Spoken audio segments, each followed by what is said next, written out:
accueillir notre very important Mochi, à savoir notre invité de l'émission, qui donc va nous présenter cette incroyable petite boîte, les images dérisoires, qui fait des très très beaux produits. Est-ce que tu es là, James? J'ose pas changer de scène tant qu'il est pas là. Parce que pour l'instant, je le vois pas. Je suis là. Ah, du coup, attendez, si je switch. Alors, juste, j'ai pas ta vidéo. Il n'y a aucun souci. J'ai pas ta vidéo. Ta cam. La cam a été coupée et il faut qu'elle revienne. Incroyable! Il est là! Ah, attendez, c'est la machine qui arrive pas à suivre. Salut. Oui, James, tu es là, bonsoir. Ça va bien? Bonsoir. Oh mon Très dieu, bien. maintenant j'ai un problème de... Attendez, j'ai un problème, j'ai un message d'erreur. Vous en faites pas là, je maîtrise. C'est juste qu'en fait, il faut que je recopie-colle un nouveau lien. J'avais oublié qu'il fallait que... Bah non, attendez, ce n'est pas normal. Ce n'est pas normal. C'est censé être le même... Voilà, écoutez, ça n'a pas tenu très longtemps. Le bug est de retour, je crois. Attendez, je vérifie. Hein. Je refais le test. Et là, je suis dégoûtée parce que j'ai pas de solution. Ah si, attendez, vous savez quoi? En direct, je vais donc faire une copie de la copie. Et je vais relancer le truc. Parce que j'ai peur de rien. Je crois qu'on était condamnés à avoir des problèmes techniques. Hein. Je crois que... C'est l'émission du sel et des problèmes techniques. C'est le sous-titre de cette émission. Donc vous voyez, il veut pas. Alors je vais donc tout de suite faire une copie de mon document. Parce qu'en fait ça a marché tout à l'heure. J'ai fait copier et il m'a fait ok, recréer, machin. Et après j'ai réussi à arnaquer la machine. Mais bien qu'en fait le problème est que je ne sais pas quel est le problème. Il me fait un message d'erreur en me disant que j'ai pas le droit de diffuser ça. Mais je comprends pas, mais qu'est-ce qui va pas? Il y a une image de... C'est parce qu'on a mis Eros, je sais pas, peut-être, je sais pas. C'est difficile de comprendre quand il n'y a pas plus de détails ou d'explications. Oh là là, James, c'est pixelisé, on dirait que c'est censuré. Oh oui. Oui. James, je sais pas ce qui se passe. Tu peux couper. Attends, c'est moi qui vais couper ta caméra. Attends, bouge pas. Fais rien. Attends, c'est moi qui vais le faire. Si ça se trouve, ça va tout solutionner. Regarde, hop, 1, 2, 3. Et normalement, tu devrais réapparaître, mais genre... C'est de l'art moderne, dit Bad Stref. Eh ben en fait, tu reviens pas encore, mais attends. Ça y est, t'es là. T'es là. C'est compliqué, mais attendez. Maintenant, le dernier test, à savoir celui de pouvoir remettre les assets, parce que du coup, sinon, c'est un petit peu relou. Allez, tu peux y arriver, Caro, tu vas y arriver, t'inquiète. C'est le bonheur de préparer des émissions pendant des heures qui ressemblent à des journées, et puis après de te dire ah bah il y a un bug parce que Google en fait il me dit bah juste fuck en fait, j'ai pas envie, tu me saoules. Ah bon, mais plus d'explications, je sais pas. Là, c'est... Attendez, je retente. Je vais essayer de chercher, hein, ouais. Attention, est-ce que là, du coup, ça a marché? En fait, en copiant le document, j'ai l'impression que... Ça marche. En copiant le document, ça n'a aucun sens. C'est exactement le même contenu. Alors du coup, on repart tout au bout, là où on était, jusqu'à notre invité. Alors je sais plus trop, ça devait être toute la slide 40. Oh là là, on peut pas faire plus parfait, regardez. C'est la slide juste avant, du coup, ça devait être la 39. Et ça se trouve, c'est la 39 qui pose problème. C'est la 39 où il fait « No ». C'est possible, hein, ouais. Hein. Attends, là ça charge. Non, c'est bon. On y est, c'est bon, mais on peut reprendre tranquillement. Mon Dieu, oh là là, trop de tension. Pourquoi je vis tout ça? James, merci beaucoup d'être avec nous ce soir. Du coup, tu as créé les images dérisoires, qui est donc, avec grand plaisir, qui est donc une société qui fait des impressions d'art, tout simplement, des tirages. Est-ce que tu peux expliquer le concept pour les gens qui ne sauraient pas de quoi on parle? Alors le concept, c'est donc comme tu l'as très très bien résumé. En fait, on fait donc on édite des affiches d'art, des art prints, comme on dit chez les anglo-saxons, sur des mangas ou alors une ambiance japonisante en fait. On a vraiment deux axes. Donc une qui est iconique, dédiée à un manga ou à un mangaka, et une autre qui est plus sur une ambiance, on va dire, japonisante. Voilà. Donc avec des illustrateurs qui soient japonais ou pas japonais. Ouais. D'accord. Et tu peux nous raconter un petit peu comment est-ce que cette aventure a commencé pour toi? Quel est le moment où tu t'es dit, bah, en fait, je vais créer les images dérisoires? C'est marrant, ça fait un peu trampoline parce qu'en fait, je travaille en librairie. Donc de base, je suis libraire. J'étais libraire spé BD et manga. Et la librairie où je travaillais a fermé. Tout simplement. Et moi, c'est un projet que j'avais en tête depuis un petit moment. La librairie a fermé en 2018 et moi, c'est un projet que j'avais en tête depuis 2015-2016. Et bah, par la force des choses, je me suis dit, bah, là, j'ai du temps libre, autant essayer, quoi. Et du coup, C'est marrant commencé... parce que... Ouais. Vas-y. Excuse-moi, mais c'est juste, ça me fait rire parce que du coup, j'ai un peu l'impression d'entendre le même, un peu le même discours que ceux qui ont fondé Nazca Edition. Parce qu'il faut savoir qu'ils sont libraires comme toi. Et qui du coup, ils avaient ce projet-là. Et ça me fait beaucoup rire d'entendre qu'il y a de plus en plus de libraires qui se mettent là-dedans et qui ont un peu le même schéma de pensée. Ça me fait bien rigoler. C'est un petit monde, hein. Des fois, on passe de l'édition à la librairie et vice-versa, ou alors en tant que commercial, enfin pour les distributeurs et les éditeurs, c'est vraiment un monde qui se... C'est un peu comme le foot, on fait des échanges, des ventes.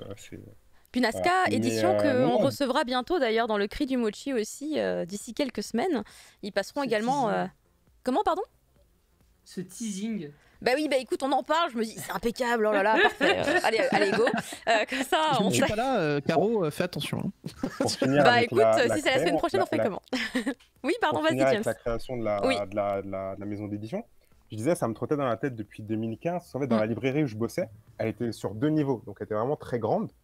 Et on vendait pas mal d'affiches d'art dédiées à des auteurs de BD, en fait. Donc, que ce soit du Bila, du Guarnito, Black Sad, des BD sur...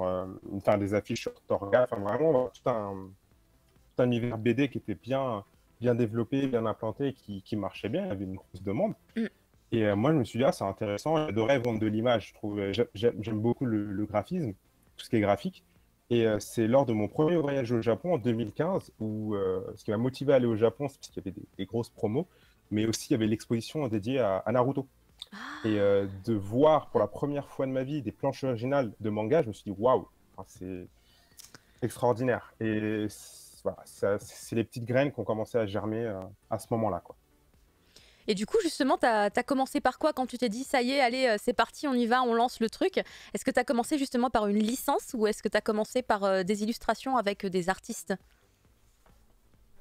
Bah, alors le fait que j'ai bossé en librairie, je savais très bien que choper des grosses licences, ça allait être extrêmement compliqué parce que pour ceux qui ne savent pas, Naruto, Dragon Ball, One Piece, tous ces titres-là, c'est des best-sellers, on le sait, mais l'éditeur derrière, c'est pas juste une maison d'édition, c'est un truc tentaculaire avec plein de, par exemple, juste Dragon Ball.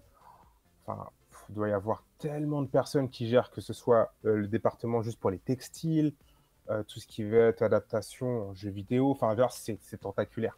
Donc pour avoir ce genre de licence, c'est extrêmement compliqué. Du coup, moi, je me suis dit, on va essayer de choper, déjà dans un premier temps, des petits illustrateurs. Et j'avais en tête un artiste qui s'appelle Shinji Tsushimochi, que j'ai découvert sur YouTube grâce à l'émission Toko Toko, du coup. Sur No Life. C'était sur No Life, ouais, tout à fait. Du coup, c'est une émission que je suis très assidûment. Et c'est là, il parlait de Shinji, et j'ai totalement craqué pour son univers graphique. Et je me suis dit, bon, on va tenter le coup, on va lui envoyer un mail. Je lui ai envoyé un mail, je me suis présenté, j'ai présenté le projet. Et lui s'est dit, bah écoute, ça me branche pas mal. Et du coup, c'est le premier artiste avec qui j'ai collaboré. D'accord, donc ça a commencé par une collaboration avec un artiste. Et du coup, comment tu vas choisir les artistes pour les illustrations? Ça va être au coup de cœur? Est-ce que ça va être par relation? Est-ce que y a justement une thématique spécifique que tu recherches auprès des artistes que tu sélectionnes?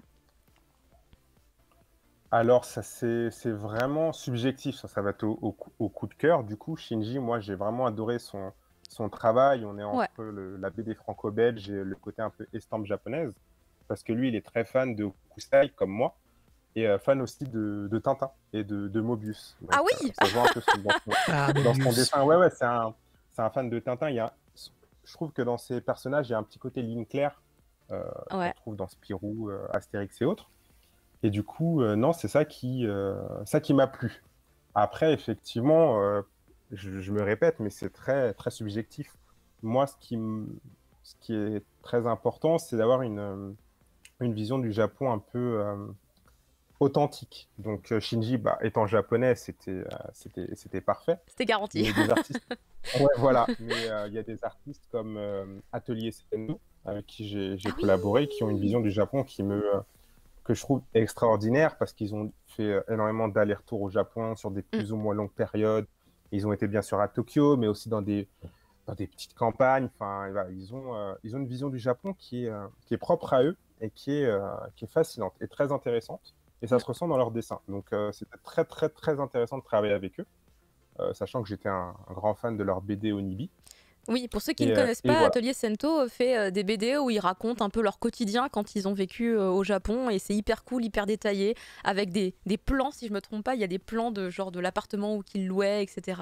Avec des petits fléchages partout pour dire alors ça servait à ça, ça on allait là c'était nos gyoza préférés, enfin vraiment on s'immerge totalement dedans. C'est vrai qu'Atelier Sento, il y a une vibe vraiment très très agréable dans leur contenu aussi. Parlons un petit peu. Et là ils sortent une nouvelle BD justement. C'est vrai ? La Fête des Ombres. Ouais, qui sort en février. Là. Trop cool, génial. Comme ça leur fait un petit coup de lumière, hein, parce que ah bah tiens voilà, il y a quelqu'un sur le chat. Merci beaucoup Madingue qui met des liens depuis tout à l'heure, incroyable. Atelier Sento qui a mis le lien vers Atelier Sento. S'il y a des gens qui veulent découvrir leur travail. Ah oui, il y a des petits liens. D'ailleurs, excuse-moi, je te coupe. J'ai mis juste pour l'événement, pour célébrer ce petit live, j'ai mis un code promo du coup pour les gens qui seraient intéressés. Ah, c'est trop bien. Donc Mochi, vous tapez Mochi et ça vous fait un code promo de 15%. Donc, mais c'est trop bien. Si jamais il y a des gens qui découvrent et qui sont intéressés, Mochi. C'est trop cool. Mais merci tellement James. On n'était pas au courant, c'est une surprise. Hein. On n'était pas au courant. J'ai oublié de le citer, donc désolé s'il y a des gens qui, dans l'empressement, ont mis des trucs dans le panier ou pas. Désolé. Voilà. Mais écoutez, voilà, donc avec le mot Mochi, vous avez 15%. La réduction s'applique jusqu'à la fin de l'émission. S'applique jusqu'à quand ? J'ai mis jusqu'à la fin de la semaine, vraiment. Oh, jusqu'à la fin de la semaine. Oui. Génial. Voilà. Ça régale. Trop bien. Ah, ça, c'est trop cool. Franchement, merci beaucoup. C'est vraiment trop adorable. Je voulais parler un petit peu des licences, du coup, parce que moi, un des premiers trucs qui m'avait impacté quand j'ai découvert les images dérisoires, c'était du coup le choix des licences, parce qu'il y a des trucs vraiment cultissimes. On est sur des trucs, c'est inratable. C'est genre Albator, Cobra, voilà les très grandes séries d'il y a très longtemps, mais qui visuellement restent très impactantes, surtout sur un beau papier avec une belle impression. Captain Harlock, Albator, pour moi, c'est un manga qui est une œuvre, enfin un animé aussi, parce que Matsumoto Leiji a autant bossé sur le manga que sur l'adaptation en animé. Ça reste intemporel, que ce soit le dessin et le thème, c'est vraiment intemporel. Et il y a une passation de génération entre les parents d'aujourd'hui qui l'ont lu étant enfant et qui le transmettent à leur enfant. Et Matsumoto, ça a été le premier mangaka avec qui j'ai collaboré. Donc c'était vraiment un miracle que je venais de signer Shinji. Et quelques mois après, Leiji Matsumoto.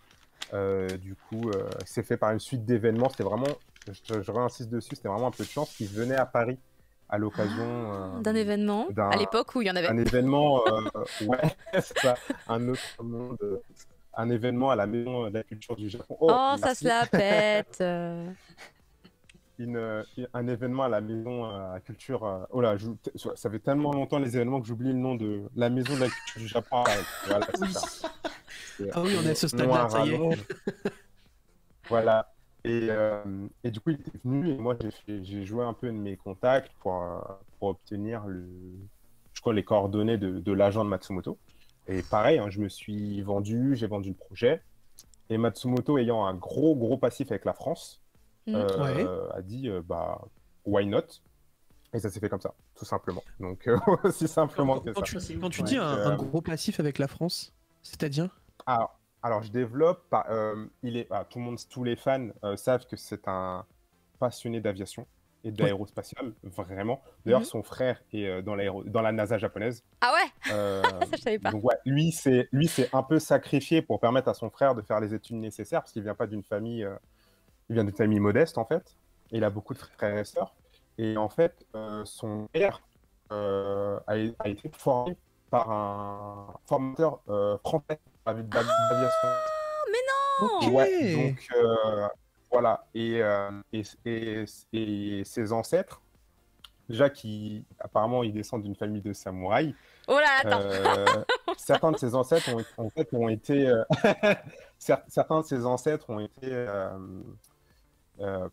je veux pas dire diplomates, mais ont été envoyés en mission à travers l'Europe. Voilà, pas pour évangéliser, en mais émissaire en pour, France, quoi. voilà, c'est ça. Et en plus de ça, l'un de ses films préférés est un film français. J'ai oublié le nom, honte à moi. Un film des années 30, je Me dis crois. pas qu'il a épousé une Française à un moment donné. L'incarnation de cette actrice, en fait. D'accord, ok. Ah oui. Non. Tu vois de quel film je parle? Oui, oui. Un très vieux film. Mais, ouais, il a visité plusieurs fois.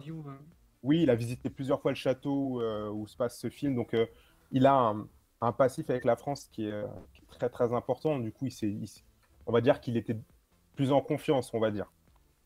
Et puis, quand on est venu, qu'on a signé les tirages, j'ai dû perdre 10 kilos de sueur tellement j'étais en stress, quoi. J'avais les mains qui tremblaient. Ah bah oui, tu m'étonnes.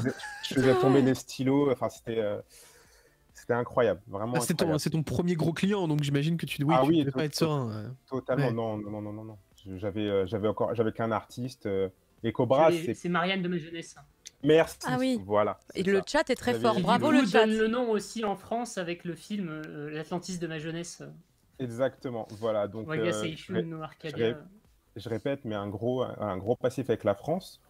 Et en fait, des auteurs comme Matsumoto Leiji ou Buichi Terasawa, l'auteur de Cobra, en fait, c'est des mangaka qui sont à la retraite depuis un long moment et qui en fait ont réussi à récupérer les droits de leur licence, enfin de leurs œuvres en fait. Oui, parce que sinon ça appartient à la société d'édition.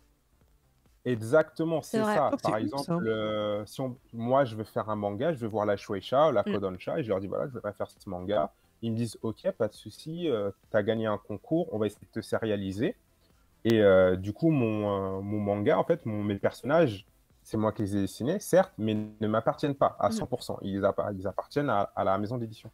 Et beaucoup d'auteurs, du coup, grâce au poids qu'ils ont pu avoir grâce à un immense succès, peuvent récupérer la totalité des droits sur leurs personnages. Et c'est le cas de Leiji Matsumoto et de Buichi Terasawa. Donc, en fait, je vais les contacter et je leur dis, bah voilà, j'aimerais faire une affiche sur Cobra, une affiche sur Albator. Et eux, ils me disent oui ou non. Il n'y a pas plusieurs... Il n'y a pas d'autre intermédiaire. C'est ça, c'est aussi simple que ça. Donc, moi, quand j'ai réfléchi à mon projet, c'était très important d'aller vers ce genre d'artistes, car je savais que la plupart ont leurs droits. Donc, au pire, ils les gèrent eux-mêmes, ou au pire, ils ont une équipe réduite. Et deuxième argument, c'est aussi que la clientèle que je visais, c'est ceux qui appellent les enfants du club d'eau. Donc, les trentenaires, quarantenaires d'aujourd'hui, qui ont grandi avec City Hunter, Dragon Ball, enfin, Sailor Moon, mais les premières diffusions, parce que moi, Dragon Ball, je suis les rediffs des rediffs, quoi. Bah oui, non mais je suis dans le même cas que toi, ne t'inquiète pas. Ouais.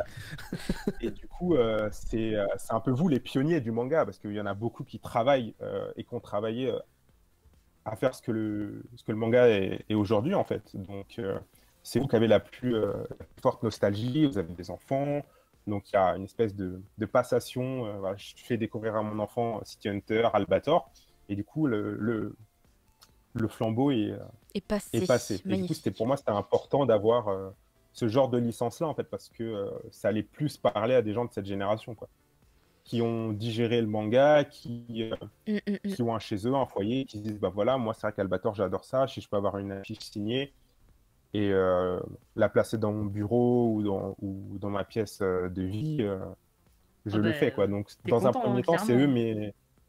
Moi, je veux la placer, mais j'ai pas la place. Oui, je vois ça. C'est eux mes principaux clients, quoi. Ouais, tu m'étonnes. Et c'est pour ça que du coup, là, la nouvelle collection, celle qui est donc actuellement disponible, qui vient d'arriver sur ton site, c'est centré sur Tezuka. Enfin, bon, j'ai l'impression que c'est un peu l'année Tezuka, on va pas se mentir. Il se passe plein de trucs autour de Tezuka. Il se passe plein de trucs sur Tezuka. C'est la folie. Il y a eu le Tezukomi, du coup. Oui. Enfin, ça, j'adore ce genre d'initiative parce qu'en fait, je lis du manga depuis que je suis au collège-lycée et c'est super impressionnant de voir comment le manga s'est enraciné dans le paysage culturel français. Moi, je me souviens, à l'époque, au collège, j'étais un fucking marginal.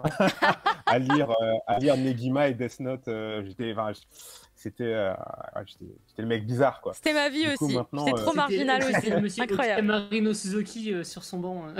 Voilà, du coup, maintenant, pour voir que c'est aussi populaire, c'est extraordinaire. J'envie vraiment les 12-15 ans là qui voilà, rentrent de l'école, se mettent sur Netflix et peuvent regarder ce qui se fait aujourd'hui et ce qui s'est fait hier. Enfin, c'est incroyable la chance qu'ils ont, enfin la chance qu'on a aussi, hein, du coup. Hein. On est là pour en profiter aussi. Donc, non, c'est assez formidable. Et du coup, donc là, on parlait de Tezuka, Astro Boy, et je vois qu'il y a quand même une quantité d'illustrations disponibles. Alors, où j'ai un peu raté le coche parce que j'ai pas suivi l'intégralité de l'histoire de non, les images de l'histoire. C'est plus que pour les autres licences, on est d'accord ou... Ouais, bah, Tezuka, je le porte assez dans mon cœur. En vérité, c'est un artiste avec qui j'aurais voulu commencer à travailler dès le début. Parce que pareil, c'est une on va dire, petite société entre guillemets, parce que c'est la famille, c'est Tezuka qui a récupéré ses droits, c'est la famille qui gère. Donc c'est quand même une grosse boîte, hein, mais c'est moindre que la Shueisha et ce genre de choses. Et du coup, ils font partie des premiers ayants droit que j'ai contactés. Mais étant une vraie société, travaillant avec des partenaires solides, ils m'ont dit, bah écoute, tu viens qu'avec des idées, on trouve ton truc intéressant, mais reviens nous voir quand tu auras concrétisé. Ok, ça c'est le Japon. J'avoue, ça c'est totalement le Japon. Totalement japonais. Ça. Ouais. Pour qu'ils puissent juger de la pertinence du projet. Et du coup, j'avais ça dans les cartons et vraiment pour moi le Tezukomi, il y a des auteurs français qui ont fait des hommages à Tezuka. Je me suis dit c'est le moment de lancer ça. Sachant que actuellement tout le monde connaît Osamu Tezuka, le Walt Disney japonais, mais je pense pas que tout le monde ait lu beaucoup de ses œuvres. Ouais, et heureusement qu'il y a Delcourt Tonkam qui réédite pas mal. Là, il y a Dororo qui vient de sortir. En édition prestige, hein, tout à fait, oui. Ouais, et en plus il y a la version rééditée par Atsushi Kaneko qui sort aussi. Donc voilà, il y a beaucoup de choses aussi récemment. Il y a eu l'animé qui est très très bien aussi. Sur Amazon Prime, je crois. Tout à fait sur Prime. Ouais. Et Tezuka, c'est voilà. Kami-sama no manga, c'est le dieu du manga. Kami-sama no manga, oui. Pour moi, pendant longtemps, on me disait manga, et je voyais la tête d'Astro Boy. Pour moi, Astro Boy, c'était la mascotte du manga. Oui, je suis assez d'accord là-dessus pour le coup. Même moi, j'ai vu Astro Boy comme étant la mascotte, en vrai, pour le coup. J'ai 23 ans et pour le coup, quand j'avais 7-9 ans, c'était vraiment ce qui ressortait fort à l'époque. Après, ça a beaucoup changé parce qu'il y a beaucoup d'œuvres iconiques qui sont arrivées. Mais, bien sûr. Pour moi, Astro Boy, c'est vraiment c'est mythique, c'est culte. Et du coup, voilà, j'ai voulu travailler avec eux pour rendre hommage aux dieux du manga, tout simplement. Comment crâne. Écoute, la Poste me les a défoncés, alors je crâne juste un peu. C'est vrai, j'avoue. Ouais, ils sont tout pliés là. Je sais pas si on voit la vidéo, mais en fait ils font un angle droit. Donc j'ai essayé de les désangler, mais j'y arrive pas. Voilà, tous les jours un nouveau mot avec Et Caro. du coup, on a opté pour des formats carrés. Les illustrations étaient carrées. C'est un format qu'on trouve super beau. Et on a des formats 30-40. Alors, à savoir que c'est un projet, donc les images dérisoires, qui mijotait pendant très longtemps. Et on voulait être à contrario du poster classique qu'on attache avec des punaises, d'où le fait qu'on travaille avec un atelier d'impression parisien. Donc elles sont imprimées en France à Paris, sur du papier fine art. Et on a des formats qui sont standards, donc 30-40, 30-30, que vous alliez dans un magasin de beaux-arts ou alors à Leclerc ou à Carrefour, vous trouvez des cadres. C'est du format standard. C'est très important pour nous. D'ailleurs, tout le monde a essayé de me rassurer en me disant « Non, mais regarde, ça se trouve dans le cadre, on verra plus !» Que c'est abîmé. J'étais là « Oui, bon, bah c'est bon, on verra bien !» Mais en tout cas, malheureusement, avec la période de Covid, il y a beaucoup d'intérimaires à la Poste et des fois, ils sont pas très soucieux de ce qu'ils font. Ouais. Sur l'emballage, il y avait un très joli tampon, trop mignon, ne pas plier. Ah bah, il a fait fuck le col. Putain, il a fait, ça va pas. Voilà, disant merci, ne pas plier. Mais il en a pas tenu compte du tout, mais bon, ouais, c'est pas grave. En tout cas, je sais que les autres sont emballés dans des trucs hyper mastoc, hyper sécure, hein, parce que je me souviens de l'envoi avec justement Cobra. c'était dans un truc, c'était impossible à péter. C'était un envoi qui Oui, était là, sursolidifié de ouf et tout. Petite question quand même vis-à-vis des formats carrés. Est-ce que c'est pour rester aussi un petit peu dans l'ambiance, par exemple, qu'on connaît plus ou moins tous maintenant des Shikishi, ou c'est juste vraiment pour avoir un format carré standard que tu as opté ça? Peut-être c'est un peu plus grand. C'est un peu plus grand quand même. Honnêtement, j'ai jamais fait le parallèle avec les Shikishi. Ah ouais, ok, d'accord. Maintenant que tu le dis, oui, c'est pas faux. Ça a dû se faire inconsciemment, ouais. Ok. Mais non, carré, c'est un format que je trouve assez sympa, ouais. Mais après, c'est un peu plus grand. 4 et donc du coup, c'est sympa, quoi. C'est vrai que tu peux faire. Oui, tu peux t'amuser avec. Et ça change un petit peu, ouais. On n'en voit pas tout le temps des formats carrés. Non, c'est clair. Non, mais je me suis dit, voilà, on sait jamais, peut-être que c'était un petit peu relié. Et je voulais te poser une question. Là, on a parlé des très gros artistes un peu emblématiques finalement du manga d'avant, mais qui restent aujourd'hui des inspirations pour beaucoup. J'ai vu que tu avais également collaboré avec des artistes de chez Kiyun. Alors du coup, est-ce que tu es passé directement par Kiyun pour ces artistes-là, ou ça s'est fait autrement et c'est un pur hasard? Oui, c'est par Kiyun. Ok. Non, c'est par Kiyun. Justement, j'ai essayé de pas me frotter à des grosses maisons d'édition, sachant pertinemment que ça allait être compliqué. Et Kiyun, comme d'autres éditeurs, mais Kiyun pour moi étaient les pionniers là-dedans, c'est qu'ils ont commencé à faire leur propre édition en fait, parce que à savoir les maisons d'édition en fait, elles achètent juste des licences et elles développent en France. Et maintenant certains commencent à faire un vrai travail éditorial, à aller chercher des artistes, les éditer avec des projets pour la France. Et Kiyun, ils ont une stratégie très élaborée là-dessus. Et sachant ça, il n'y a qu'un décisionnaire, c'est Kiyun. Du coup, pareil, ayant des contacts chez Kiyun, je me suis dit, est-ce que ça vous intéresserait de faire ceci? Et ils m'ont dit, why not? On lance notre collection. Il y avait Beyond the Clouds qui me faisait de l'œil, parce que graphiquement, c'était incroyable. Magnifique, magnifique. Elle a un coup de crayon qui est c'est super beau. Et voilà, ça s'est fait comme ça.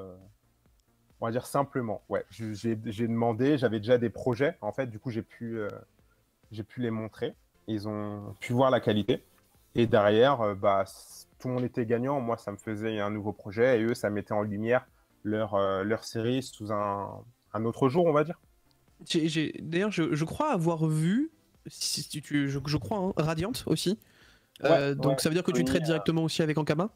C'est ça, tout à fait. Moi, vraiment, on ne se ferme pas à la nationalité de l'auteur. Vraiment, la ligne éditoriale, c'est le Japon, donc une ambiance japonisante, et le manga. Donc, tu peux être péruvien et faire du manga. Si je trouve ça pertinent que je peux travailler avec toi. L'exemple péruvien m'a fait marrer, pardon. Je suis d'origine péruvienne, donc je me suis dit, tiens, c'est marrant. Ah, pardon, ça n'est pas fait. Non, mais c'était pas. Il y a pas de. Il y a des gens qui dessinent très bien au Pérou, c'est pas faux du tout. Il n'y avait pas un artiste du Tezukomi qui était péruvien? C'est vrai? Attendez, fierté, attendez, c'est vrai, j'ai même pas vu. C'est mon cousin, c'est mi primo. D'Amérique du Sud, en tout cas, je crois que c'est certain, mais je sais plus si c'est le Pérou. Ce serait sympa si c'était un Péruvien. Vu qu'on a abordé le Pérou, j'étais là, très bien, je suis très contente. Je voulais revenir sur une situation peut-être un petit peu moins sympa. Là, on rigole et tout, c'est cool. Mais il y a eu, 2020, Covid, impact malheureusement du coup pour beaucoup de sociétés et entre autres les maisons d'édition de manga. J'imagine qu'à ton niveau, ça t'a également beaucoup impacté puisque ce genre de produit, je pense qu'un des meilleurs moyens de pouvoir montrer le produit, c'est de se déplacer en salon, en l'occurrence. Est-ce que c'est quelque chose que effectivement tu faisais et du coup à quel niveau du coup cette pandémie a-t-elle impacté les images dérisoires? Alors sans mentir, ça a été catastrophique. Aïe aïe aïe. Je vais pas le cacher, doublement parce qu'effectivement à l'heure actuelle et même avant je vendais en direct et j'avais quelques librairies qui me suivaient. Que je démarchais moi-même et certaines m'ont démarché en disant j'ai vu tes trucs sur Instagram et Facebook, on veut travailler avec toi. Donc super flatté, super content. Donc il y a 2-3 librairies, notamment le Temple d'Inari à Mulhouse, qui était la première à venir me voir en me disant j'aime beaucoup ce que tu fais, j'aimerais en avoir chez moi. Mais donc je disais catastrophique en 2 points pour les ventes, parce qu'effectivement le gros des ventes ça se fait dans les salons. Notamment Japan Expo, la première Japan Expo que j'avais fait en tant qu'exposant. En plus, il y avait Leiji Matsumoto, donc c'était vraiment un événement incroyable. Ah, oui. Ouais, Jackpot. il est venu sur nos stands rapidement. Enfin, c'était. Il est venu au stand exceptionnel. carrément, c'est super cool ça. Ouais. Bah, 2020, enfin 2019, c'était une année fou. Je crois, il a fait 4 voyages à l'étranger. Il est parti 2 fois en France, en Italie. Enfin, Il a senti qu'il y aurait une pandémie. Il s'est dit c'est maintenant qu'il faut voyager, c'est maintenant. C'est le moment de sortir. Et je vais aussi au Japan Tour. Donc voilà, les organisateurs qui sont très très sympas, qui m'ont, enfin petit Graal, ils m'ont permis d'inviter. Shinji Tsushimochi, en fait. Ils ont payé le billet d'avion, ils l'ont fait venir, on a fait une expo avec lui au Japan Tour Festival. De quelle année? Donc, c'est à 1 heure de Paris, 2019, du coup. 2019. C'est ouf. Putain, mais j'y étais. Ouais, il est venu, c'était son premier voyage en France, à l'étranger même. Ah, il devait être heureux. Ouais, il était venu avec sa femme, enfin, c'était vraiment... Moi, du coup, c'était la deuxième fois que je le rencontrais, donc une fois à Tokyo et une fois là. Du coup, c'était exceptionnel. Et du coup, transition toute trouvée, parce qu'effectivement, pas de salon, donc les ventes sont moindres. Mais surtout, moi, j'essaie d'aller au Japon 1 fois par an, voire 2 fois, si j'ai de la chance, pour justement aller faire signer les affiches. Et aussi pour démarcher de nouveaux artistes et de nouveaux ayants droit. Et du coup, ne pouvant pas se déplacer au Japon, bah, c'est compliqué de renouveler, les contacts. Et voilà, donc... et surtout, 2020, j'avais énormément de projets qui sont là actuellement en stand-by. Ouais, t'inquiète pas, je comprends tout à fait. Il y avait des gros artistes sous le coude. Des gros artistes, mais aussi un concept qui sera reporté, ouais. Mais qui est toujours dans la ligne, dans la continuité de ce qu'on veut faire. Et du coup, on a le droit de... Ah d'accord, j'allais dire, est-ce qu'on a le droit de savoir un peu plus de détails sur ce concept? Mais bon, si c'est trop tôt, il n'y a pas de souci, on sait être patient. Malheureusement, on navigue à vue, donc j'ai pas forcément envie de faire un petit teasing pour qu'au final ça se fasse pas. Ah oui, c'est triste ça, je suis d'accord. Ouais, c'est un projet qui nous tient à cœur. Donc voilà, ça arrivera, on a plein d'idées, les choses vont prendre leur cours petit à petit, on s'inquiète pas là-dessus. Et moi j'ai une toute petite question. Par exemple, est-ce que si tu avais la possibilité de passer entre guillemets outre les droits de tout ce qui est Shueisha ou autre, Kodansha ou autre, est-ce que tu as vraiment une licence que tu aimerais absolument avoir sur lequel tu sais que tu pourrais faire des trucs vraiment lourds? Alors il y en a plusieurs, on va dire. Il y en a plusieurs. La plus pertinente, c'est-à-dire en vue de ma clientèle, je dirais, et aussi au niveau de la patte graphique, de tout ce que ça représente en France, City Hunter. Je sais. Nicky Larson. Parce que c'est emblématique. Ça a transformé l'essai pour beaucoup de gens. Beaucoup de gens qui étaient sur le club Dorothée, si le manga n'avait pas été publié en France, serait peut-être passé à autre chose. Il y en a beaucoup qui sont devenus des grands lecteurs de manga parce qu'ils ont redécouvert City Hunter, Nicky Larson. Donc voilà, pour un peu rendre hommage à Tsukasa Ojo. Sinon, un artiste avec qui j'aimerais énormément travailler, il y en a plusieurs. D'ailleurs, l'un de mes mangakas préférés, c'est Hiroyuki Takei, de Shaman King. J'adore ses dessins. Oui, on est là. Je suis un grand fan. Direct. Et sinon, vraiment, dans l'optique de rendre hommage à tout ce qu'ils ont apporté au manga, ça serait Hirohiko Araki pour Jojo. Parce que graphiquement, c'est exceptionnel. Mais Jojo, totalement. Ça serait injuste de citer que cela. Il y a énormément de choses à faire. Pareil, Masashi Kishimoto pour Naruto.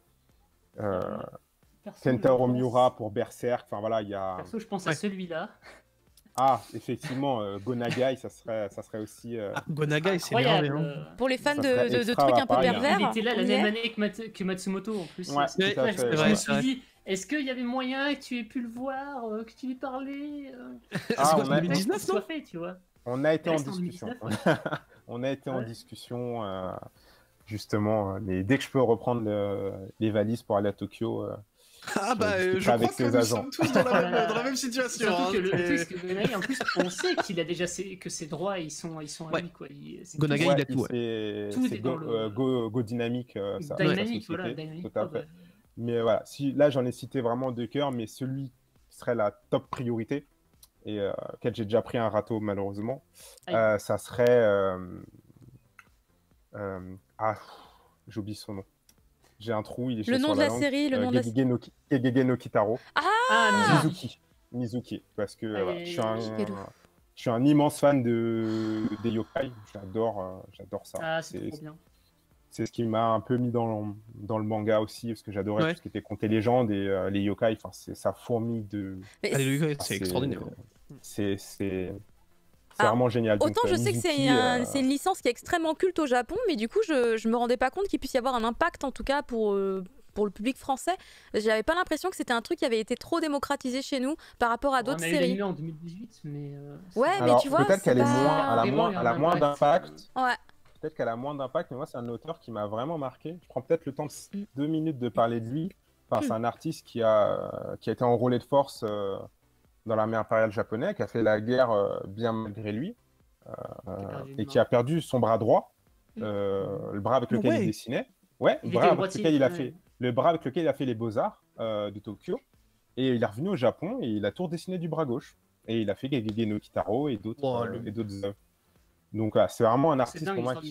c'est un monstre, quoi. Vraiment, c'est une figure emblématique au Japon. Il y a une ville, je sais plus c'est quoi la ville, où il y a plein de sculptures. C'est sa ville à lui, sa ville natale, ouais. Ouais, je sais plus c'est où, mais il y a des sculptures partout, de tous les côtés, de ces personnages, de Kitaro, etc.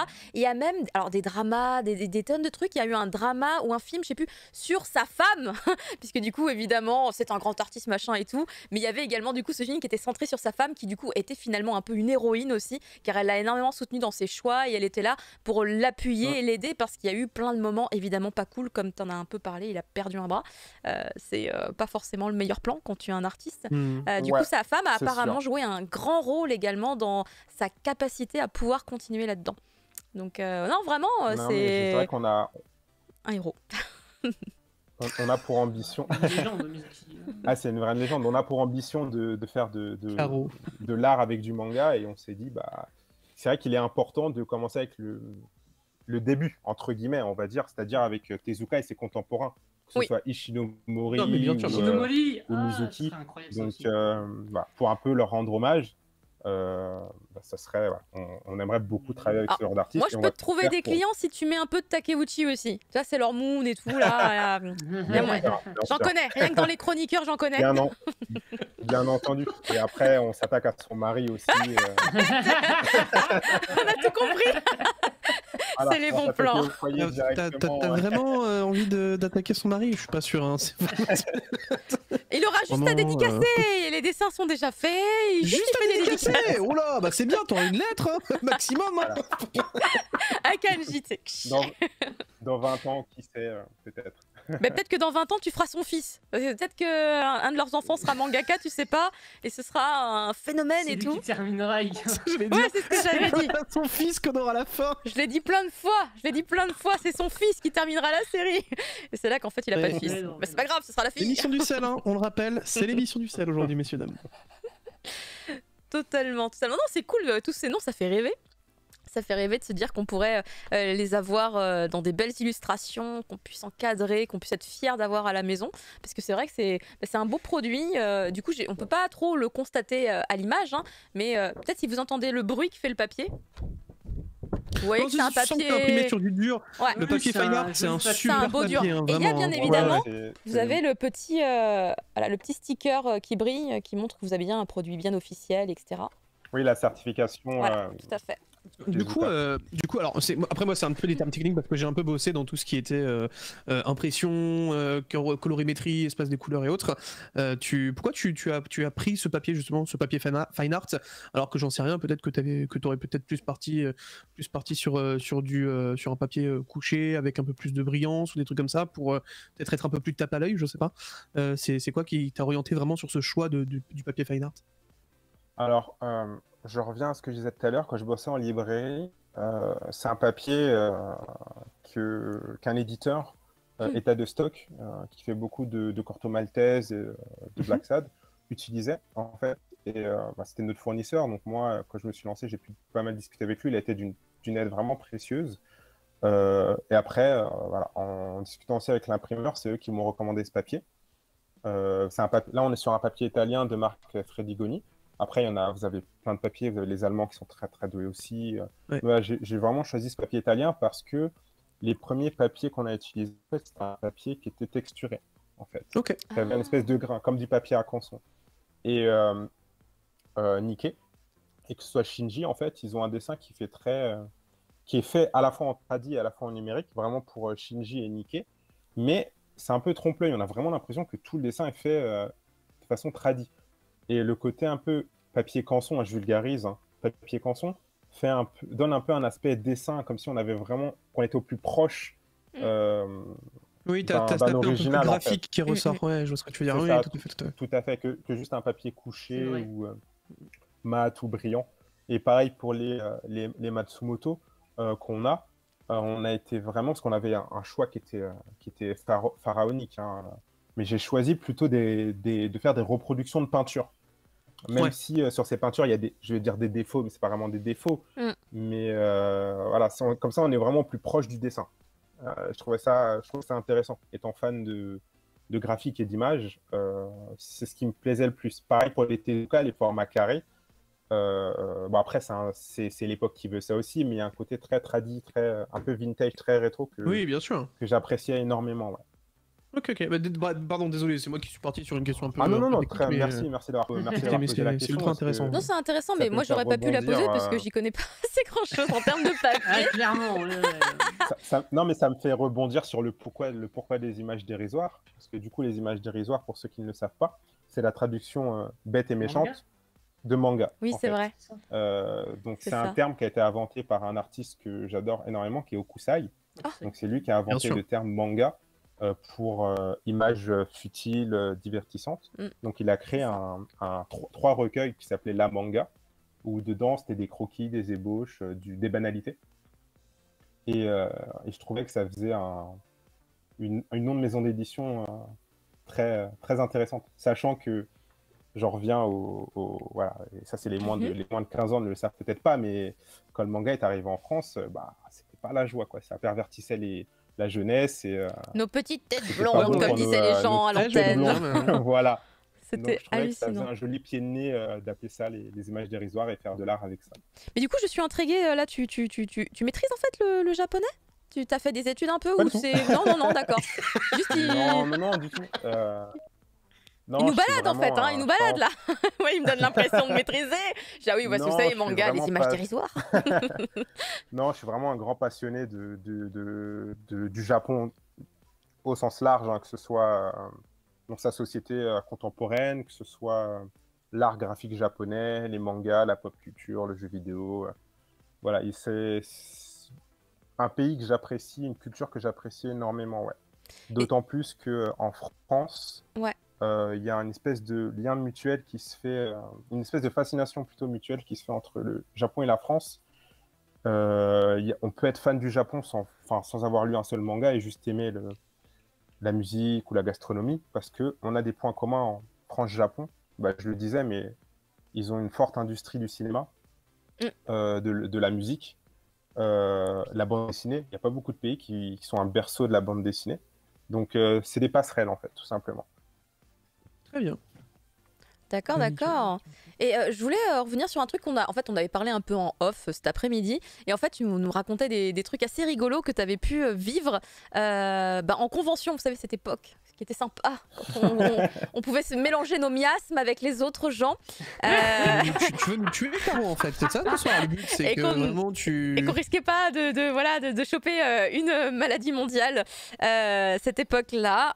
En fait, donc en convention, en salon, tout simplement, tu avais le contact, comme tu disais justement, direct avec le public et du coup tu pouvais vendre également en direct. Est-ce que tu as vécu des trucs, genre les clients, alors, normalement à la base c'est des fans de manga, hein, si tu vas dans des conventions comme Japan Expo ou justement Japan Tour dont tu parlais à l'instant. Est-ce qu'il y a eu des situations amusantes que tu as pu vivre à ces occasions-là? Il y a eu des situations amusantes, d'autres un peu moins, des choses que je m'en souviendrai toute ma vie, qui m'ont ému. Je me souviens, la première affiche que j'avais vendue de Beyond the Clouds, c'était, du coup, elles étaient en avant-première à la Japan Expo, si je me souviens bien, pour la première qui est en rupture de stock. D'ailleurs, merci à tous les gens qui nous ont soutenus jusque maintenant. Donc, une première cliente un petit peu pressée qui arrive sur le stand de Kiyun et qui, ni une ni deux, demande l'affiche de Beyond the Clouds. Et moi, j'étais juste à côté, donc j'étais en mode waouh, une de leurs premières clientes, elle demande l'affiche. Trop bien. Donc, moi, je vais là discrètement, je lui pose la question pourquoi? Et elle me dit que donc elle lit du manga, elle avait une trentaine, elle lit du manga depuis qu'elle est assez jeune, et que ils viennent d'avoir un enfant, et en fait c'est pour la chambre de sa fille, donc de son bébé. Donc j'étais un peu en mode waouh. C'est ouf en vrai. J'étais un peu ému à ce moment-là. Putain, c'est incroyable parce que je veux pas tirer la couverture sur moi, mais j'ai fait pareil. Le Beyond the Clouds, c'était pour la chambre de mon enfant. Voilà. Il y a un concept auquel tu n'as peut-être pas pensé. Il y a peut-être, tu vois, un autre niveau de clientèle. Peut-être. Mais c'est vrai que le dessin est doux, donc ça fait à la fois plaisir aux parents et aux enfants, du coup, j'imagine. Donc c'était super cool. Et pareil, rester dans cette mouvance un peu positive, beaucoup de gens qui me remerciaient. Oh, trop bien. Ah, mais voilà, ça, c'est les meilleurs moments en convention. Ça. Ouais, donc merci. Enfin, j'aurais jamais pensé pouvoir m'offrir un objet avec la signature du maître.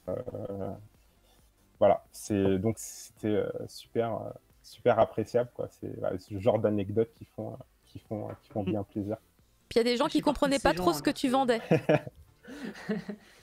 Ouais, bah après c'est vrai que c'est assez nouveau en fait. C'est le manga, c'est une niche, mais c'est une grosse niche, mais ça reste quand même quelque chose de niche. Ça va être une belle niche quand même. Hein. Ouais, elle est importante, elle est de plus en plus importante. Merci Netflix. Ça commence à être pas mal. Ouais, et du coup il y a des gens, on est habitué aux produits dérivés classiques, c'est-à-dire la figurine, le porte-clés. Le shikishi justement. Hein. Ouais, le shikishi, mais ce genre de produit, c'est un peu... faut que ça rentre dans l'imaginaire collectif. Du coup, effectivement, il y a des gens qui me demandent... Les gens insistaient pas mal sur... D'accord, l'affiche d'Albator, elle a 150 €, mais... Enfin, 150 € pour payer une reproduction de signature, ça m'intéresse pas. Et quand je leur disais, bah non, en fait, c'est la signature de l'artiste, il y avait beaucoup qui... Erreur 404, quoi, qui frisaient, quoi. Comment ça? Ah bah je peux vous l'apprendre. Du coup je vous l'apprends en fait, il n'y a pas de problème. Non, oui, voilà, c'est ça. Donc non, c'est une question de, je pense, pas de pédagogie, mais d'expliquer le concept, en fait. Parce que, pareil, on a beaucoup de posters, on a beaucoup de ce genre d'affiches. Donc vraiment, là, on est sur de l'objet de collection, un objet unique. Parce que, par exemple, je reprends l'exemple de l'affiche d'Albator, numéro 14, sur le tirage de 100, elle est numérotée. Il y en a qu'une seule des numéros 14. Elle est encore plus collector. Après, pareil pour le numéro 15. Après, en même temps, si tu veux, justement, je pense que si tu veux, on revient encore au shikishi, mais je pense que par exemple, tu vois, dans l'imaginaire collectif, quand tu dis illustration, on va penser shikishi et on sait que c'est un dessin qui est réimprimé sur plusieurs cartons.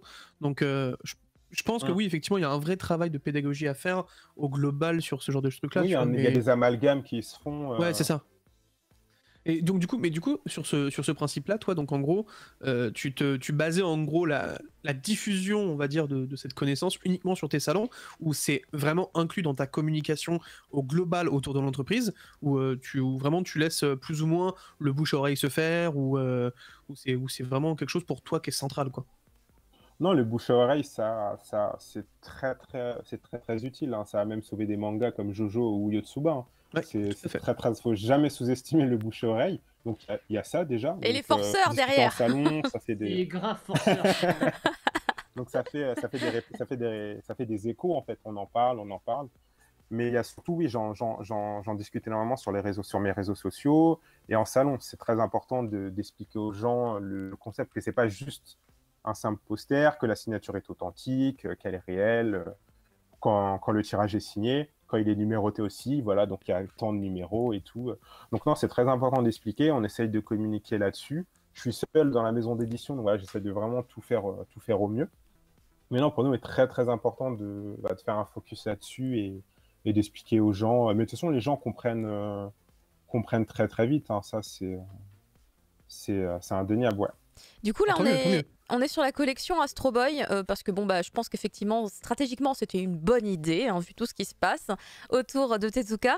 Est-ce que tu sais déjà quand est-ce que tu lanceras éventuellement une autre collection ou au moins de nouvelles illustrations ou c'est compliqué justement parce que 2021 en fait se projeter c'est pas simple ou au contraire justement 2020 t'a servi à peut-être élaborer une stratégie pour cette année? Alors, ouais, c'est pas pour tirer sur l'ambulance, ouais, effectivement, 2020, c'est très ça a été très compliqué. Du coup, on a des projets qui sont en stand-by. Comme on navigue à vue, c'est compliqué de dire, voilà, on va faire ça, parce que si ça se fait pas, c'est de la frustration. Donc t'as pas ton prochain deal, il est pas encore acté. Il va falloir que les choses changent. On va l'annoncer très prochainement. Ça devrait arriver d'ici juillet normalement. Okay. Donc, mais là, ce qu'on a essayé de faire avec les images dérisoires, c'est plutôt de se concentrer. Vu que le Japon c'était très compliqué, on s'est plutôt redirigé vers des artistes de la franco-belge. Des artistes qui étaient dans mon carnet d'adresse, quand je bossais en librairie.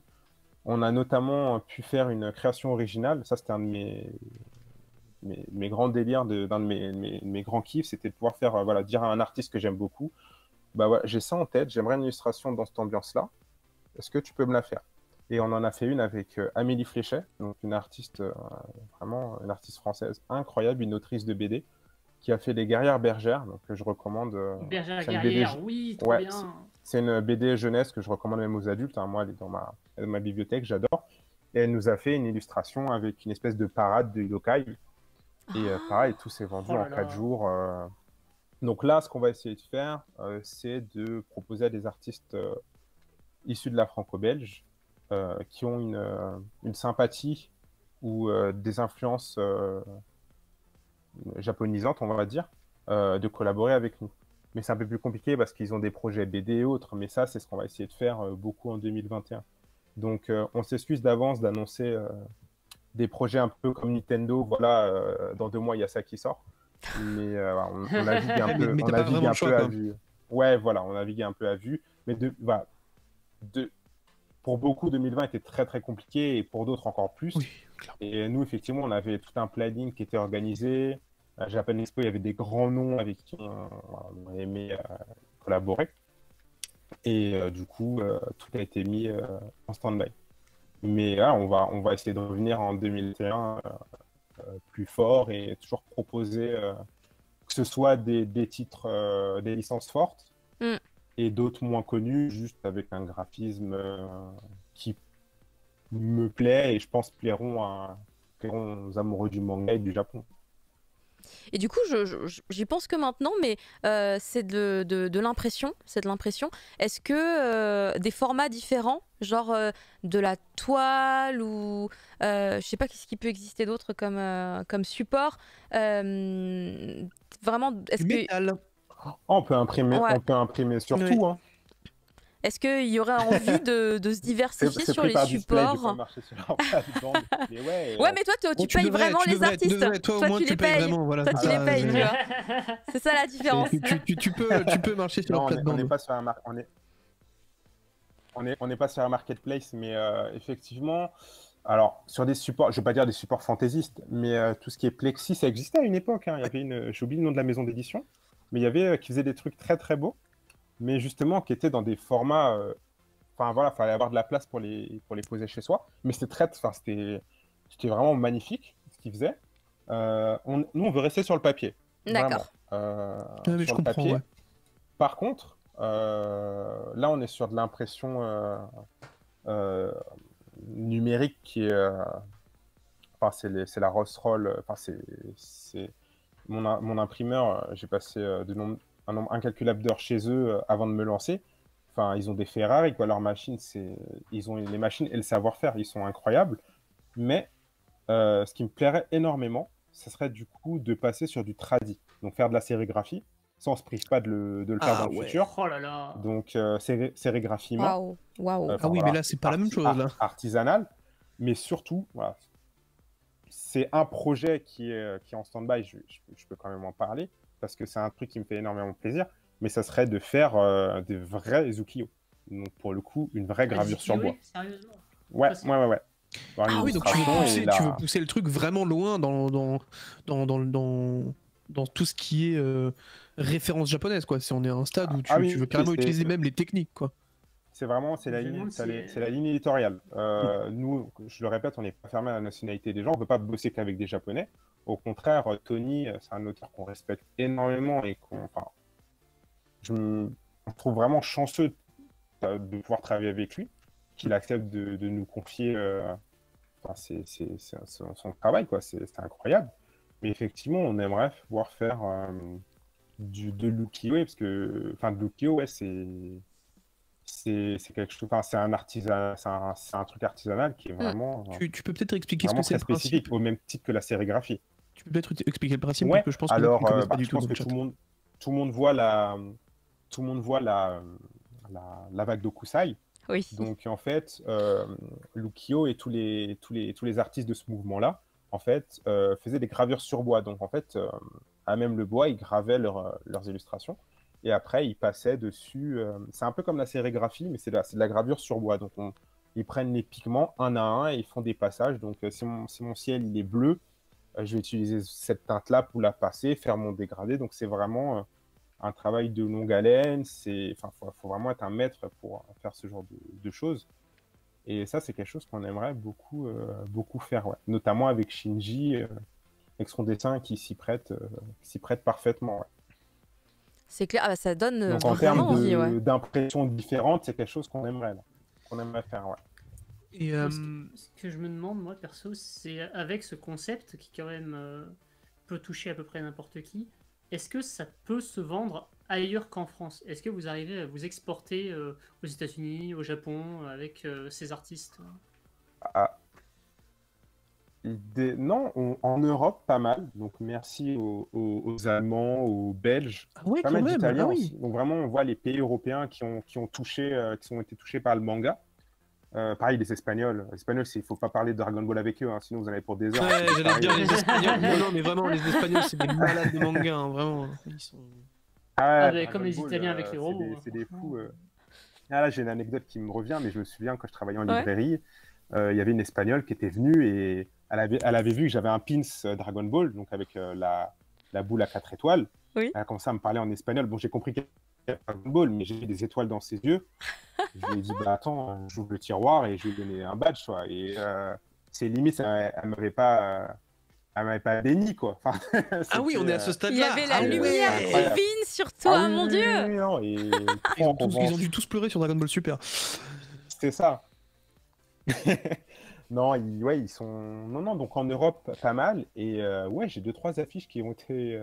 Des fois, je vois, ok, une vente en Californie. C'est super. Donc non, c'est peut-être Manuel Ferrara, on sait pas. Au Canada, donc, non, mais il est très fan d'anime et tout. Donc franchement, ça se trouve, c'était lui. Peut-être, j'irai rechecker le nom. Mais non, je suis super content. Alors, au cas où, fais très attention à tes recherches. Voilà, je tiens à te le dire. Voilà, tu ne tapes plutôt Manuel Ferrara TV sur Twitch, c'est mieux. Ça t'évitera de tomber sur oui, non, parce qu'en fait, il paraît que c'est l'acteur préféré de ton actrice préférée et ça peut être un peu tendu. Voilà, oui, le slogan, oui, c'est pas. Mais oui, par contre, effectivement, c'est un gros fan de Zoro, donc c'est carrément possible que ce soit lui, hein, pour le coup.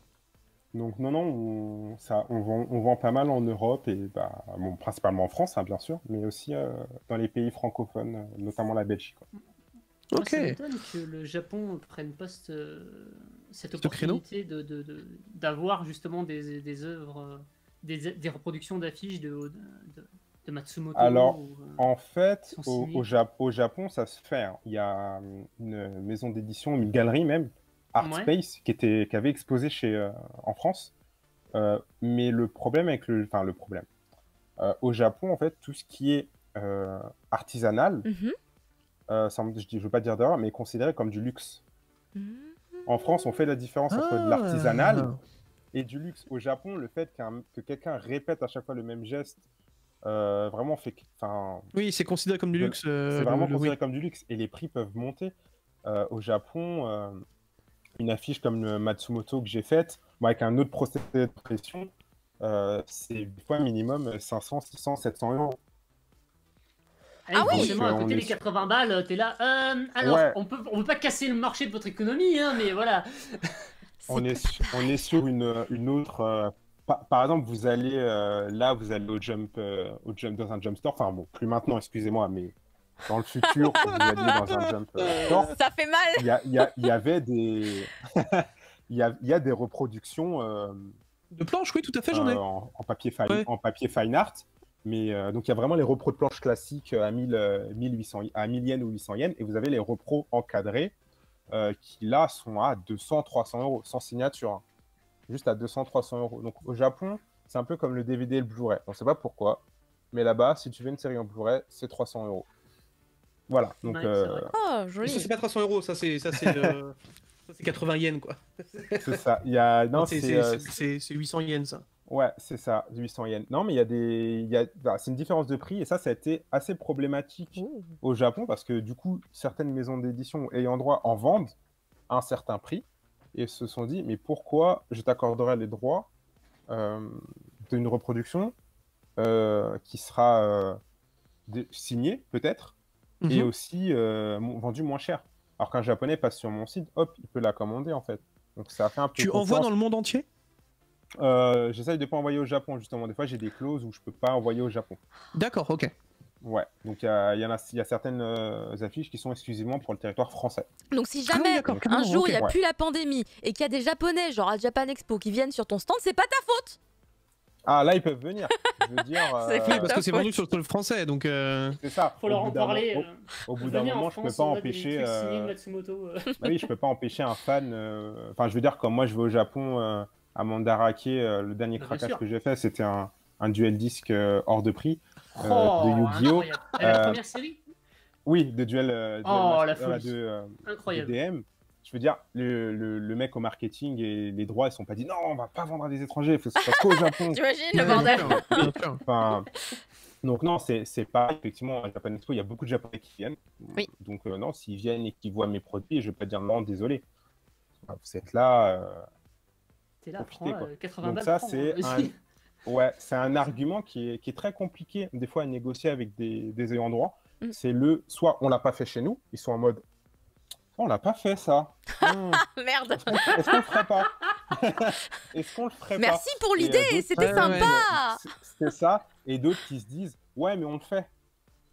Donc tu vas un peu nous Calme-toi tout de suite. concurrencer, quoi. Ouais, je vois. Tu peux pas mettre un DRM sur une affiche. Donc bah non. Ah bah non, non. non. c'est compliqué. Donc ouais. Après, il faut trouver un terrain d'entente, discuter. C'est le jeu, quoi. C'est comme ça. Effectivement, effectivement. Mais en tout cas, en espérant qu'à un moment donné, la pandémie s'arrête vraiment et qu'on puisse retrouver un semblant des habitudes qu'on avait avant et que du coup, tout se passe mieux pour les images dérisoires à l'avenir. Je te le souhaite vraiment sincèrement, que tu puisses voilà, nous faire baver avec des annonces de licences incroyables ou avec des robots à côté. Ou alors avec des artistes vraiment, mais alors trop badass et que du coup, tu rêverais d'avoir pour que ce soit aussi un plaisir pour toi d'avoir les artistes que tu rêvais d'avoir sur les différentes collections possibles. Je te souhaite vraiment d'y arriver. Je rappelle, Merci. du coup, j'en profite, qu'il y a un code promo grâce à James. Faudra Vous le tweeter, tapez sérieux. Mochi. Franchement, ça, c'est Ouais, incroyable. si jamais Fumble Pour était vous là. remercier de m'avoir invité. Mais c'est trop cool. C'est beaucoup trop sympa. Le code Mochi, alors Mochi M-O-C-H-I, comme le mochi, comme dans l'émission. Vous avez 15% de réduction sur le site des images dérisoires. Faites-vous plaisir, franchement, allez-y. La collection actuelle, c'est la collection de Tezuka. Donc vous avez, entre autres, on m'entend moins bien quand j'ai l'affiche, hein, mais le Roi Léo. Je sais pas si on voit bien. Ouais, le Roi Léo. Elle est chouette. Elle est superbe, franchement, elle est trop belle. J'ai envie de Elle est buter pleine de le mec couleurs, en plus, le vraiment. livreur. Ouais, Le livreur, je le bute si je le trouve. Et là, vous avez évidemment alors, deux magnifiques illustrations de Astro Boy. Voilà, emblématique. De Astro, le petit robot. Astro, le petit Moi, je vais prendre robot. le Atom avec Jupiter derrière, je pense. Et en plus, c'est pas Et très, excessivement très, très cher. beau, Hein. J'ai celui-là. envie d'insister là-dessus parce Ah, que non. je m'attendais à un tarif et tout. Puis quand j'ai vu sur le site, je me suis dit, en fait, ça Déjà, va. de base, c'est pas. C'est abordable. ok. C'est totalement Non, abordable. Franchement. on essaie vraiment d'être abordable. Après, bien sûr, ça Même plairait la- pas forcément à toutes les bourses, mais on essaye vraiment d'être le plus abordable possible parce que notre ambition, c'est vraiment comment dire, d'apporter notre pierre à l'édifice, c'est-à-dire faire la promotion du manga, ajouter une valeur ajoutée au 9e art, en fait. Le manga, c'est de la bande dessinée, c'est le 9e art, donc voilà, on veut vraiment dire aux gens, il n'y a pas de honte à aimer le manga, il y en a pour tous les goûts, ça parle de tout, et il y a des artistes qui ont un dessin qui est tellement beau, qui mérite d'être exposé et d'être contemplé, tout simplement. Et c'est très vrai. Ouais. Totalement, totalement. En tout cas, merci beaucoup d'avoir été avec nous, James. C'était un plaisir de découvrir même les anecdotes ou des choses plus techniques également concernant ce domaine que je ne maîtrise pas trop. Mais c'était malgré tout vraiment très intéressant, hein, même pour quelqu'un de totalement newbie dans cet univers, hein, si ça peut te rassurer. Merci. Hein. Et c'était un plaisir. T'es quelqu'un d'hyper sympathique en plus. Ça ne gâche rien.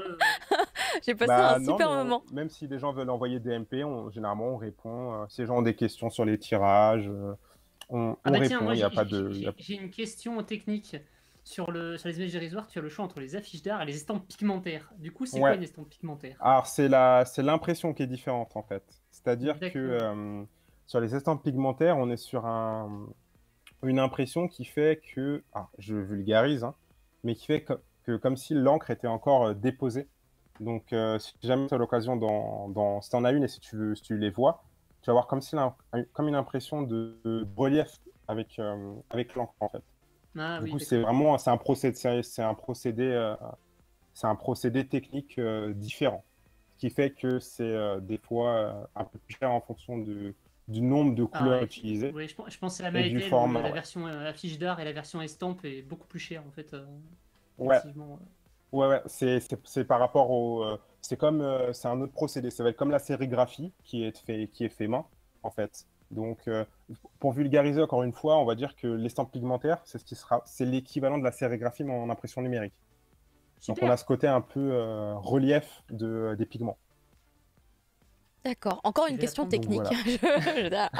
Une question technique comme ça. Très bien, très bien. Du coup, où est-ce qu'on peut te retrouver, James? Alors bien évidemment, derrière les commandes, j'imagine des réseaux sociaux, des images dérisoires, mais il me semble que tu participes de temps en temps à MangaCast aussi. Alors, je suis maintenant un membre fantôme, en fait, n'étant plus sur la région parisienne. Du coup, j'en fais de moins en moins, mais... Si on me tend le micro et que je suis dispo, hop, je pourrais y retourner avec plaisir. Donc, du coup, je salue Thunder et tous les amis du MangaCast. Donc, grosse dédicace à vous. Parce qu'ils sont là, ils sont sur le chat. Hein, ils font des petits sniff. Parce que tu leur manques beaucoup. J'aimerais beaucoup en refaire une. Ça se fera hein, dès que le Covid est terminé. On se fera une émission spéciale avec tous les membres fantômes du MangaCast. Et alors, voilà, donc il y a ça, il y a les réseaux sociaux. Et pareil, un autre projet un peu plus personnel pour cet été. Donc voilà, on espère. Décidément, tout va arriver cet été, a priori. Les images dérisoires, c'est follow en tout cas. Voilà, disons que pour nos 3 ans, on aimerait avoir une petite mutation et avoir un pied à terre, entre guillemets. Oh voilà. Intéressant. Nice. Bon courage. Des beaux projets. Merci beaucoup. Ah ouais, là, j'avoue. Donc on vous invite à les suivre. Donc alors il y a les réseaux sociaux, il y a Twitter, il y a Instagram. Est-ce qu'il y en a d'autres? Ouais. Et après c'est le site Instagram, web. Facebook, Twitter. Ouais, le site web. Donc sur tous les canaux, vous pouvez nous envoyer des messages, on répond, même juste pour dire, vous transmettre votre sympathie. On est là. Ils prennent vraiment tout. C'est hyper cool. Merci encore une dernière fois, James. Et du coup, passe une excellente soirée. Merci et puis beaucoup. à très très vite. Et puis bon courage pour la suite. Bon courage, James. Des bisous, De James. même. Bye bye. Merci. Bye. Bye bye. Tu as juste à fermer la fenêtre. Je précise au cas où la démarche, la démarche, parce que du coup, je peux pas lui écrire. Tu penses à fermer la fenêtre quand tu veux partir, il n'y a pas de souci. C'est pas moi qui déclenche un truc. Donc voilà, on a passé un super moment avec James. Il était trop cool. Super intéressant. Vraiment super intéressant pour nous. Un passionné qui était passionnant, décidément. Ouais. Tout à fait. Les passionnés passionnants sont les meilleurs. N'est-ce pas? Et du coup, voilà, j'ai oublié de mettre merci d'avoir été avec nous. Mais on le remercie. Voilà, encore une fois, je rappelle, une énième fois, le code promo Mochi. C'est trop cool, 15% de réduction sur les images dérisoires pour vous faire plaisir avec les jolies petites affiches un peu comme celle-ci, en espérant que votre facteur ne soit pas un bâtard. Voilà. De quoi je vais en finir à moins 50 €. En vrai, moi je trouve ça trop cool. Hein. Sur un 150 €, t'es très content d'avoir 15%. Hein. Ouais, bah lui il va finir avec moins 150 sur son compte en fait. C'est encore pire. Ouais, il sent qu'il va se lâcher un petit peu too much. Du coup, maintenant on va pouvoir passer au Mochi critique. Donc ce sont les reviews. Et écoutez, j'ai très mal joué.